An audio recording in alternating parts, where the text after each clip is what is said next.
All right.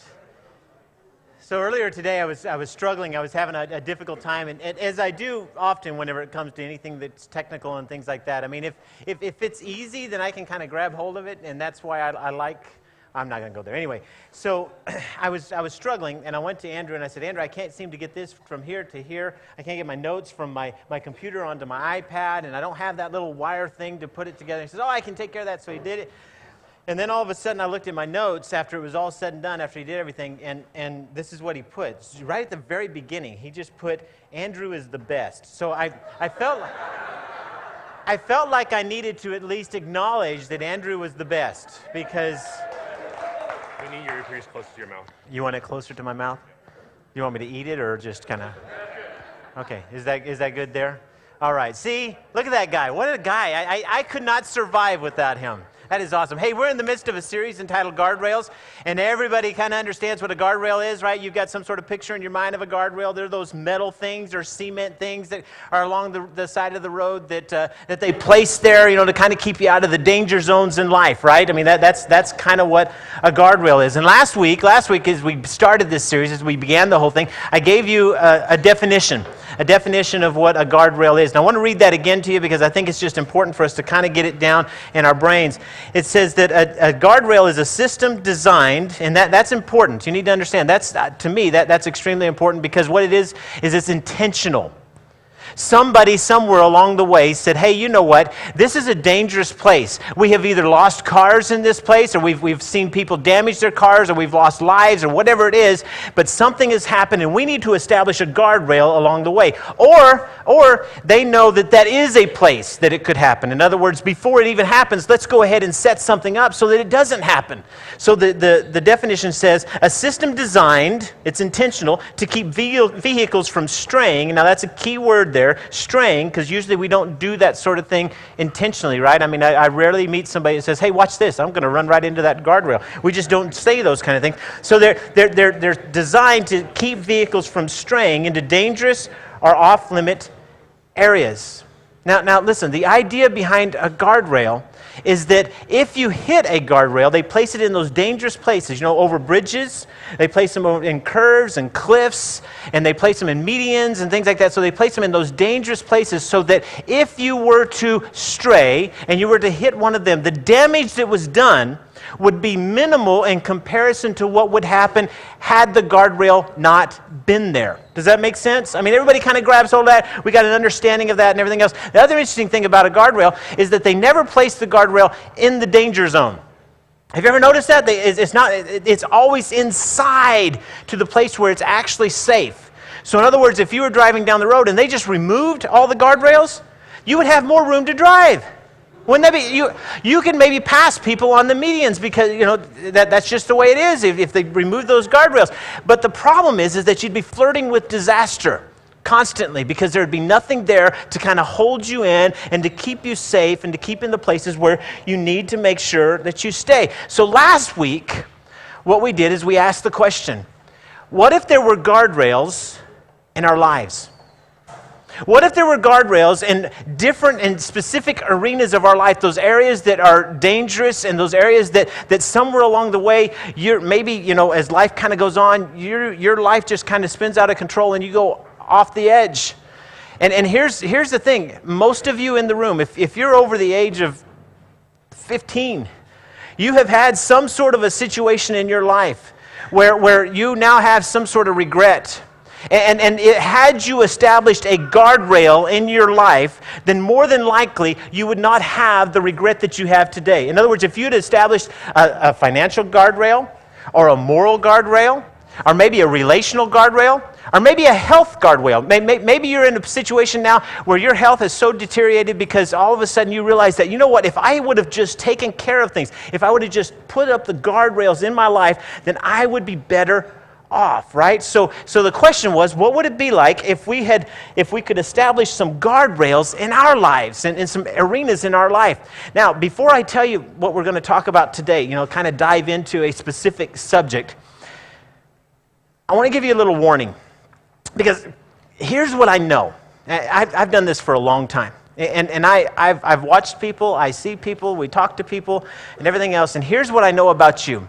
The tendency is whenever the pastor gets up and he talks about something like this, right? Something that kind of hits everyone, something that's pretty specific and things like that. The tendency is to think in your mind about the people who could really use it. Right? Come on. Some of you last week were going, I am so glad that my husband is here. I mean, out of all the weeks that he could have came, this was the week that I'm glad he showed up, right? And then some of you are thinking, well, I'm glad that my wife was here. And others, there were probably some kids that were going, man, I'm glad that my parents are hearing this. This is incredible. Or maybe the parents are thinking, I'm glad that my kids had heard this. Several years ago, I had a friend of mine who he would travel around. He was one of those guys that would go to churches and teach and speak at different churches and things. And he was telling me a story about how he went into a church, and it was a 5-day speaking engagement. So in other words, every day they would gather together in the evening, and they would have this time of preaching and singing and all this stuff, and then followed up with a potluck, and good things, kind of happened. And they called them revivals at the time, and we don't have those any longer, at least not within our realm. But anyway, so he was preaching at a revival, and he gets up there and he starts to speak, and he's really hammering. I mean, there's some good stuff, some good biblical stuff, and the pastor's sitting right in the front row, right there, just perfect. And every time he would say something just so dead on, the pastor would turn around and he'd look and he'd point at somebody and go, "That's you?"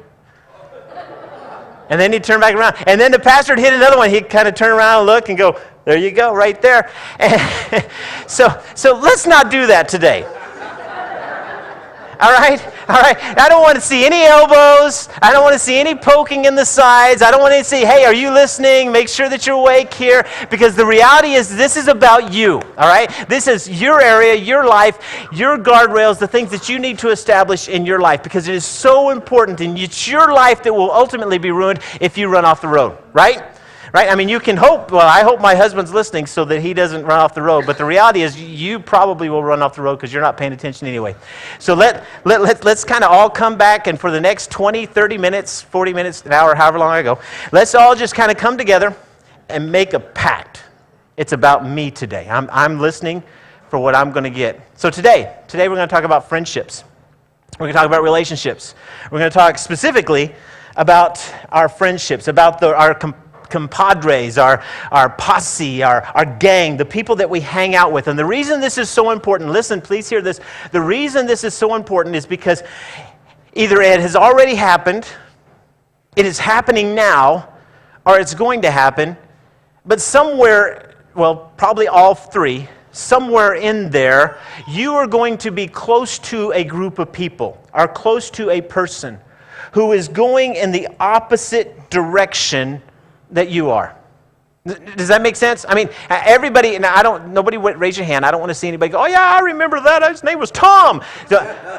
He's here." No, don't do any of those sort of things. But isn't it true in our lives, we tend to get close to, I remember, there were so many times whenever I was really young, we moved. We did a lot of moving. It was like every year and a half we moved. And I wasn't a military brat. It was just my dad's job. We were constantly moving. And it seemed like every time that we would move into a new community, a new place, and I'd have to start a new school, I don't know why, but I always made friends with the hooligans. It was like the worst of the worst. I remember one time I had a teacher say, "Why did you pick them?" And I'm thinking, I don't know, they're the ones that accepted me. Nobody else wanted me. So it's just one of those things that you're attracted to, you pull into, and you end up developing friendships. And oftentimes we develop friendships with people that are going in the opposite direction from us. And I remember whenever I was young, I'd have adult friends who would say, "Hey, you are who you hang with, so choose carefully." Anybody ever hear something like that? You are who your friends are, something like that. Yeah, it's interesting. And some of you, you probably had those parents, right? Those parents that were like ultra concerned about your friends. Anybody have friends? You can raise your hands, unless your parents are here. So don't. Just keep your hand down if that's the case. But you had those parents that were ultra concerned about your friends, right? You wanted to go someplace, you wanted to be a part of something, you wanted to go to a party or something like that, and they would always ask you, "Okay, where are you going?" And then the second question was, who are you going to be with? Who's going to be there, right? Right? And then if there was somebody that was kind of suspect in your group, your parents would ask, is Are they going to be here? Is Bob going to be there? Is Tom going to be there? Is Sally going to be there, right? And you knew that if you said, yes, Sally's going to be there, you're not going to get to go. Right? You knew that, right? But on the other side of that, if you said no and Mom and Dad found out about it, you wouldn't be attending anything for a long time. Right? So you kind of, it was one of those balancing things where you're kind of going, oh, what should I do and how should I do it? And then everybody probably had at least one friend where no matter what, you couldn't go to their house. I had that one friend that Mom and Dad just said, no, you can't go over there. And I go, why not? You just can't. But Mom, it's so cool over there, man. Their parents are so cool. They let us stay up all night, and we can go run around out there, and we can watch where we want to on TV. And man, it's awesome. And she's going, yeah, that's why I won't let you go over there, right? I mean, it's kind of like we just kind of answer our own questions. And some of you, maybe you had such hyper sensitive parents that whenever you glommed onto and you got into a certain group, then they switched schools for you, right? They made a decision. They said, hey, listen, we got to stop this, and you had to move schools. I had a church member when I was in Reno who actually moved away because their parents because their kids were involved in some things, and they just said, you know what, this is crazy, and they found a job someplace else and moved away. They just got out of Dodge because they knew that our friends influence our lives. They influence our decisions. And here's the crazy thing. Some of you, you had those really overbearing parents, right? Some of you, now you're the parents, or you're the aunts, or you're the big brothers or the big sisters, right? And you're like twice as bad. You're like really overbearing. And the reason you're overbearing is because you know what you got away with. You know how hard your parents tried, but you know what you ended up getting away with, and you're going to try really hard to make sure that they don't get away with that they don't end up having that opportunity to do those sort of things. And the cool thing nowadays, we have like these electronic surveillance systems, right? What a great time to be a parent. I mean, I understand there's like 100 things that are bad, but this is really cool because like I can get online and I can check Facebook. I can see what my kids are doing and what they're thinking and what they're saying, and it's crazy. I don't know, have you noticed this, but on Facebook, nobody really pays attention to what they say. They just type whatever they're feeling, it's just, oh yeah, So I love it. As a parent, it's great. Or you follow them on Twitter, and you get the chance to hear everything and see everything that's going on in their minds and check their text messages and all of those things. Yes, I do it all because I know that friends influence my kids. It ultimately will determine a destination in their life by the friends that they keep. So, now I know all the kids in the room are kind of going, great, thanks a lot. You just ruined my life.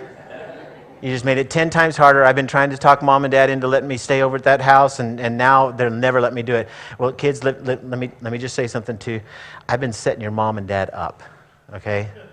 Because the whole time I've been, listen, Mom and Dad, you know how you feel about your kids, and you know how you understand that other people that are friends can influence our decisions and the path that we choose?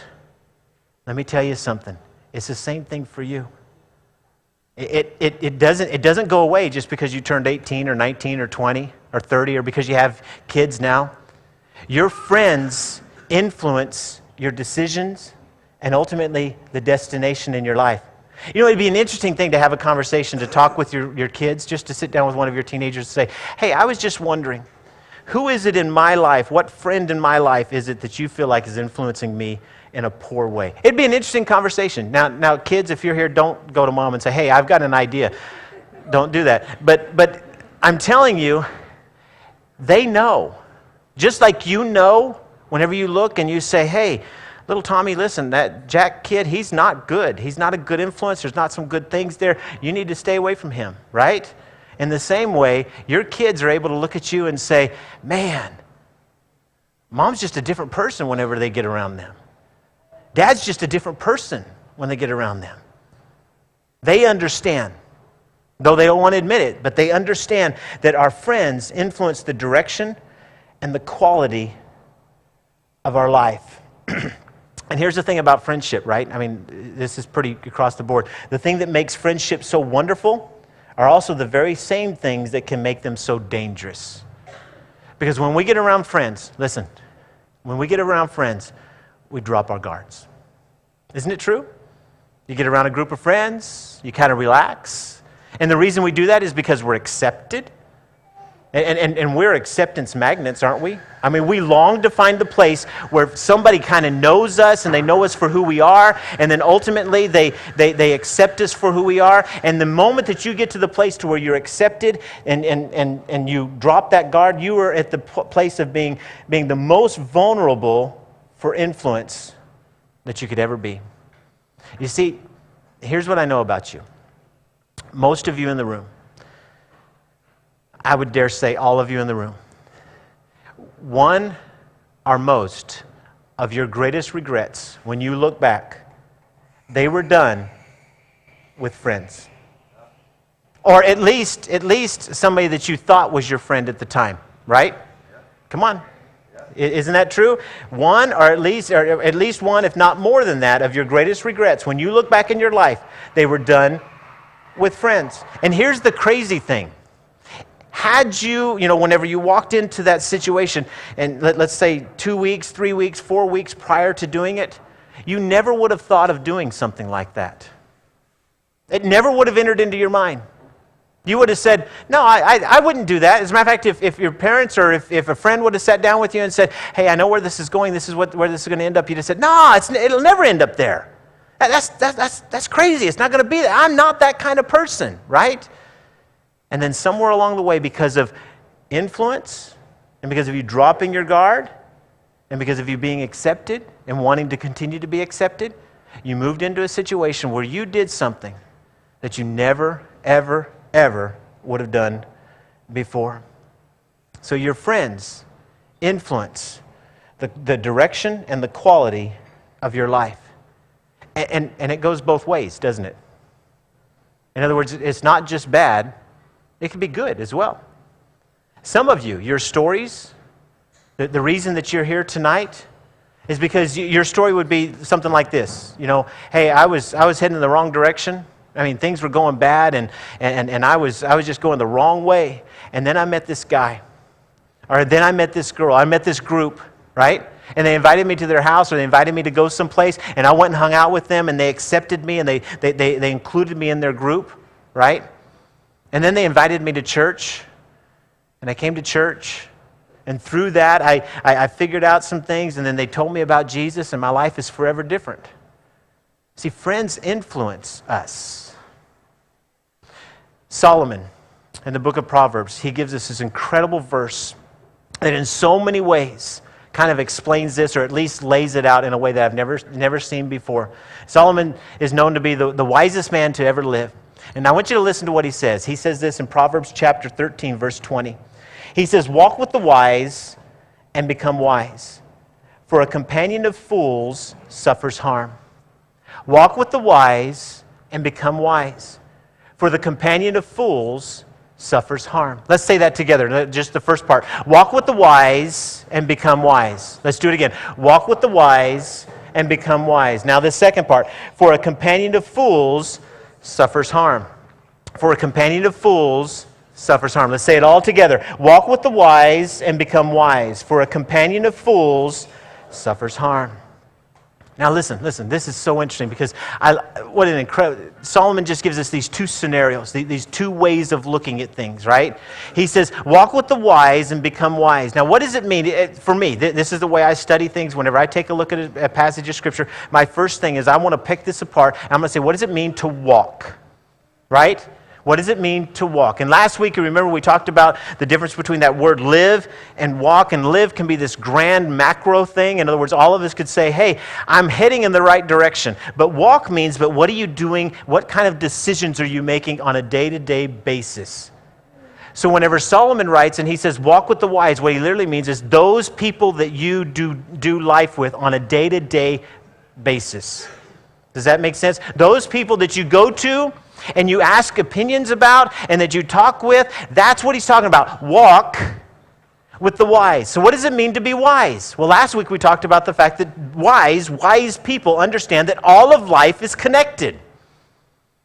All of life is connected. In other words, the decisions that you make today will influence what happens tomorrow. Do you get that? Everybody in the room, you kind of goes, I understand that. I think I get it. But you also know people that make decisions and they don't even think about tomorrow. Right? I mean, you sit down with them and you say, what are you doing? Do you understand what's going to happen because of this decision? And they go, right? So the fact is, and many of us in this room, we have done the same thing.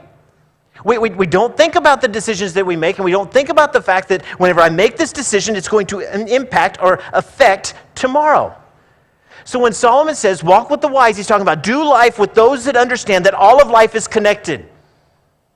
That the decisions that you make today will affect tomorrow.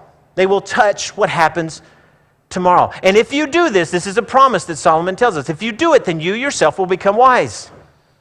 You yourself will begin to understand, and you'll make decisions based upon what is this going to do for tomorrow. I love that. But then he goes on and he says, for a companion of fools suffers harm. So then my question is, well, why didn't he say walk for those who walk with fools? What is a companion? And a companion means a friend. It means somebody that you're close with, but not necessarily somebody that you're real intimate, but it's somebody that you are close with and that you discuss problems and you discuss what's going on. It's a companion. But what's a fool? You see, in the book of Proverbs, a fool is someone who knows the difference between right and wrong, but doesn't care. They know the difference between right and wrong, but they don't care. Some of you have friends like this, right? You sit down with them and you talk to them and you say, hey, listen, don't you know that if you do this, this is going to ruin this, this is going to do this, it's going to lead to this point? And they go, it's all right. It'll be fine, right? Some of you have said, it'll be fine. It'll all work out. God will take care of me. It's all right. So what? I jump off the cliff. It's not a big deal. God will catch me.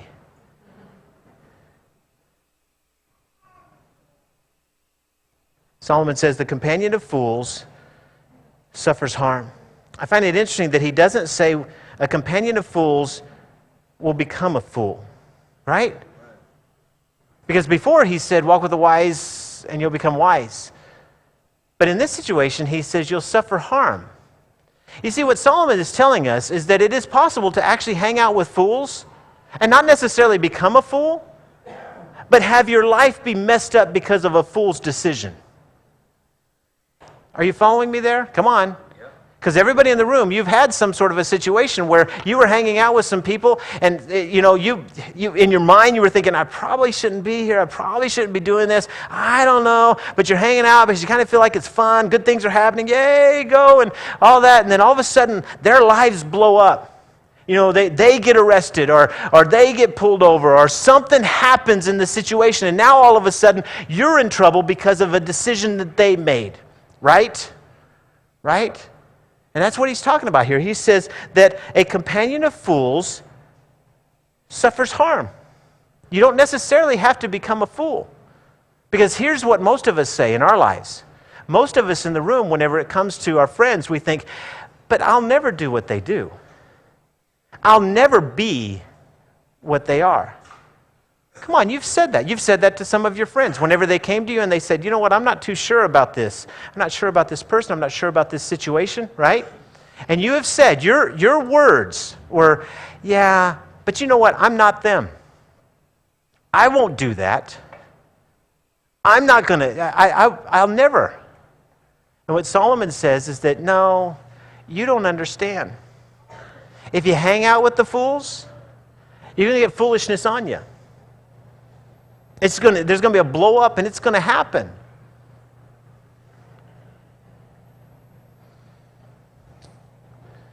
The truth is that friends who aren't careful with their lives won't be careful with yours. Do you understand that? I have a very unique situation. As a pastor, it is a very unique thing. I get the opportunity to walk with people when they're at the highest points of some of their lives and some of the lowest points of their lives, right? And it always amazes me whenever I'm counseling with people, I'm talking with people, and sometimes I'll be in some marriage counseling, and I'm sitting down and I'm talking with somebody about their situation in their life and things like that, and inevitably they will say, yeah, but you know what Tom at work says? And I always go, okay, so tell me a little bit about Tom. Oh, Tom's this guy, he's been working and he's been married 3 times, man, he knows. And I'm sitting there going, dude. Or Sally, my best friend Sally, well, tell me a little bit about Sally. Well, Sally and her husband are, okay, so they're separated. Isn't it amazing? Listen, folks, if they're not paying attention to the situations in their life, they're not going to pay attention to this situation in your life. If they don't care about their marriage, they're not going to care about your marriage. If they don't care about their kids, they're not going to care about your kids. Are you following that? A companion of fools suffers harm. When I was a sophomore in high school, there were 2 seniors. They were getting ready to graduate. It was probably in May, if I remember correctly. And I'm telling you, these 2 guys, they were friends, but you couldn't get 2 more opposite guys. It was incredible. One guy, I won't tell his name, but anyway, he was a taller guy, had red hair, and just a neat guy. He was a 4.0 student, had life by the tail. Things were up in front of him. It was going to be great. He had already received some scholarships and some acceptance into some colleges. Things were really, really great. His friend, on the other hand, he was closer to a 2.1 student. And he was a goofball, and he made decisions that were I just shake my head. And I was a sophomore, and he was a senior. So, but I just thought to myself, where does he come from? Well, one afternoon, they had made a decision that they were going to go home, back to their house, and grab something to eat and some other things like that. So they went all the way back to their house, and on their way back to the school. Like I said, these are 2 separate folks that were heading in pretty different directions. But on the way back to school, the one that was kind of the fool was driving, and he made a decision. There was, the buses, they stopped at the railroad crossing, so it stopped at the railroad crossing. And he decided, even though his friend was yelling, no! He decided that he was going to go around the bus. So he went around the bus. And he hit a car head on. He lived, but his friend didn't. Now listen. I tell the story purely for us to understand that, folks, this guy was not a bad guy. He was a good guy, and he had a lot of things ahead of him.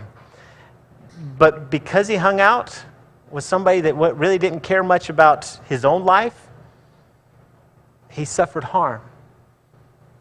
Are you following me? So listen. I want to share with you 5 guardrails when it comes to friendships, when it comes to relationships. 5 guardrails. These are 5 things. These are not things that you're going to find in the Bible. These are not things that I even made up. These are not things that as a matter of fact, I stole these. I blatantly stole these from Andy Stanley. But they were so good and so fantastic that I said, you know what? We've got to see these. We've got to know these. So I just want to share these with you. And my hope is that you'll write these down, because these are phenomenal guardrails for right in your relationships and in your friendships. The first thing is that it should bother you. Red flags should go up when it dawns on you that your core group isn't moving in the same direction you want your life to be moving. Let me say that again. It should bother you when it dawns on you that your core group, those people that you lean on, those people that you hang out with, isn't moving in the direction you want your life to be moving. Those main people, those people that you are kicking things back and forth with, those people that you're trying to get some advice from and things like that, if you sit back and you look at their lives and you realize, you know what, they're not going in the same direction that I want my life to go. Or they're not going in the same direction that I would want or that I would hope that my life would go. Are you following me there?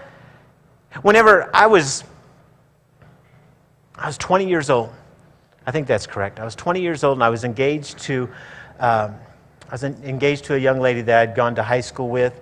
And we had dated for most of high school, and then after high school we went into college and everything else. And at one point there was this place where I knew God had called me to do what it is that I do. And He had called me to pastor a church. And I remember there was this moment where I was kind of watching what she was doing, at the same time kind of looking at what God was asking me to do. And one day I was sitting in her apartment, and I was sitting in a chair, and I was reading a commentary on Romans, which was really weird now that I think about it. But I'm reading a commentary on Romans, and I look down, and she's doing some schoolwork, which isn't a big deal. She's doing schoolwork and watching Jeopardy. And I remember thinking, you know what? We're heading in two different directions. It wasn't that she was a bad person. We were heading in two different directions. And I knew that if I didn't do something, that I probably would not fulfill what God had called me to do. So I ended up breaking up with her. And then I met Lisa, and everything was fantastic from there. You guys make sure you tell her that. Number two, it should bother you when you catch yourself pretending to be someone other than who you really are. In other words, whenever somebody comes up to you, when your wife or your husband or your kids or your parents or whatever, and they say to you, you know what, whenever you're around them, you act differently. That is a red flag. That is a guardrail. That is I need to do something about this. Are you following me? Number 3, it should bother you when you feel tempted to do things you were never really tempted to do before. In other words, whenever you walked into the relationship, you'd never had this sort of temptation, this idea. And now all of a sudden, every time you're around this group or this person, you feel like maybe even a little pressure, right? A little pressure to do it. That should bother you. That should be an indication that this is a danger zone. This is a place where we need to establish a guardrail in our life. Number 4, it should bother you when you hear yourself saying, I'll go, but I won't participate. I'll go, but I won't participate. That should bother you.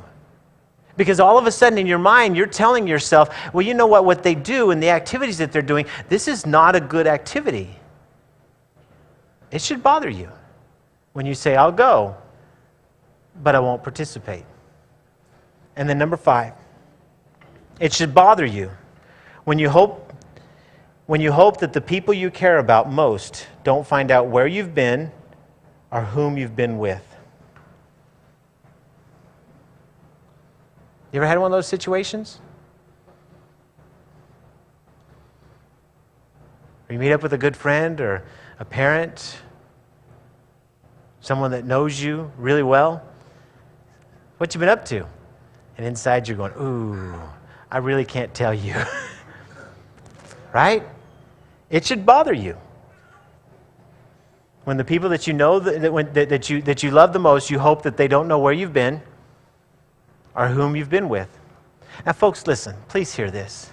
This is so important. If it's true that our friends influence the direction and ultimately even the quality of our life, right? If it's true that and everybody in the room knows.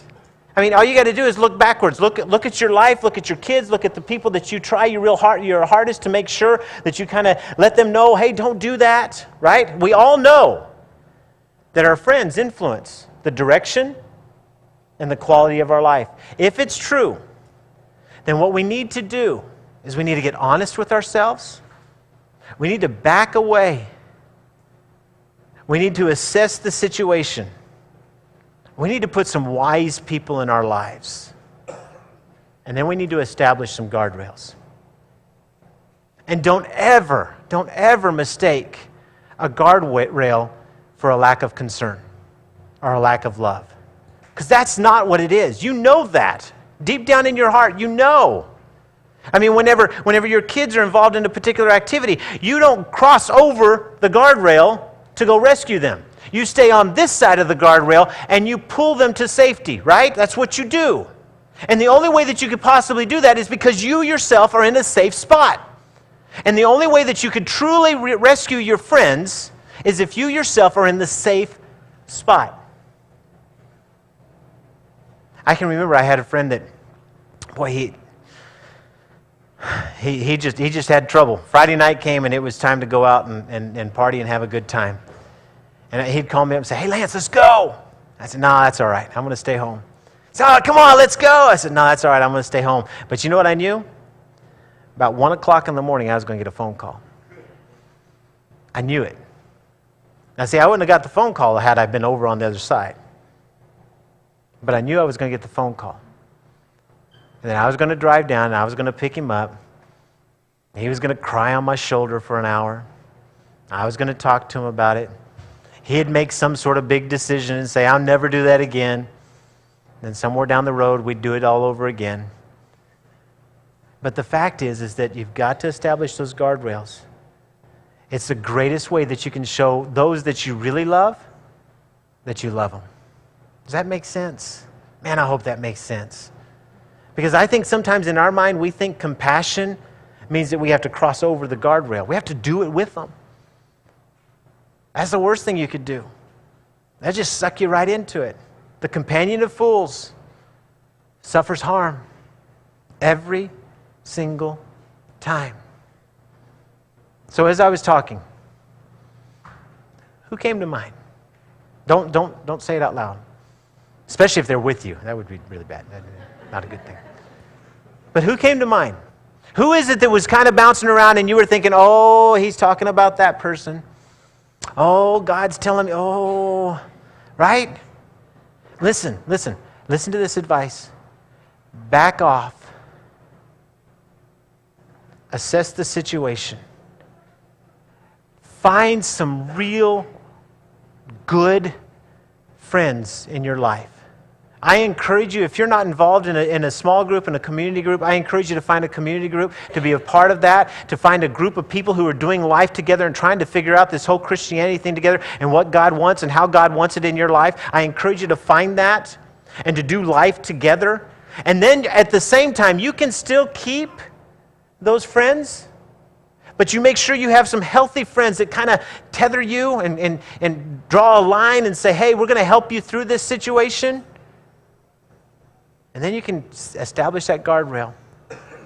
And you can start pulling people in and helping them know about what Jesus has done in your life and what it is he can do in theirs. Does that make sense? So here's what I want. On your tables, those little cards are there, connection cards. And I feel bad because somehow it didn't make it to this one. But on the back, it still says, "I'm committing to attend all of the guardrail series." But here's what I want you to do today. I want you to commit to memorizing Proverbs 13:20. Would you do that? Just for the next 6 days, memorize Proverbs 13:20. Most of you already have it, right? I mean, you've got it down. You know what it is that it's saying, right? You know. But I just encourage you to take that verse, begin to memorize it, and see what it does in your life. It'll amaze you. Those who walk with the wise become wise. For a companion of fools suffers harm. Make a commitment to memorize that. And then if you'll place that into the little jars on your table, it's just your way of saying, "Listen, I'm making a commitment. I'm going to do this." And I know, oh my goodness, I know. Some of you are here and you're thinking to yourself, "Whoa, wait. Lance, you're asking me to do what?" And I've got to go have a conversation. Oh, I can't have that conversation. But wouldn't it be better to establish a guardrail, have a conversation, than to get a year down the road and wish you'd have done something today? Wouldn't that be 10 times better? I mean, to me, that sounds... And how many times have you done that in life? Where you get to a place and you go, "Oh, man, my mama warned me about this," right? Oh man, my dad told me this was going to happen. I knew I should have made a different decision. So let's make the decision now. Let's just pretend. You get a second chance. Let's pretend that you all lived the last year and you made those mistakes, and now you come back and you can make a different decision. Today, let's make a commitment. And we're going to go have the hard conversations, and we're going to establish some guardrails in our life, and we're going to begin to become wise. Let's pray. Heavenly Father, thank you for today. Thank you for your word. Thank you for how it speaks to our hearts, how it guides us and directs us. And Lord, I thank you that Lord, in the midst of what seems to be very confusing and very chaotic in our world, that God, your word cuts so straight, that Lord, you speak so clearly to our hearts. God, thank you. Thank you so much for that. Lord, I ask now that you'll be with each one of us individually, that we will not look to other people and say, man, that's a guardrail you need, but that, God, we would establish those guardrails in our life. That, God, in those places where it's just so obvious that people are heading in the different direction than we are, that, God, you would help us to establish those guardrails. And that, God, help us to be a part of the redemption in their life. Please, Lord. But Lord, we ask this in your precious and holy name. Amen.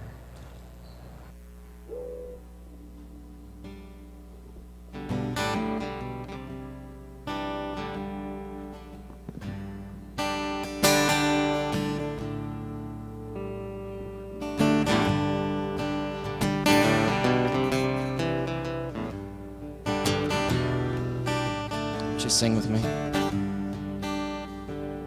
Amazing grace, how sweet the sound, saved a wretch like me. I once was lost, but now I'm found. Was blind, but now I see. 'Twas grace that taught my heart to fear, and grace my fears relieve. No precious gift by grace appeared, the hour I first believed. God bless your week, everyone.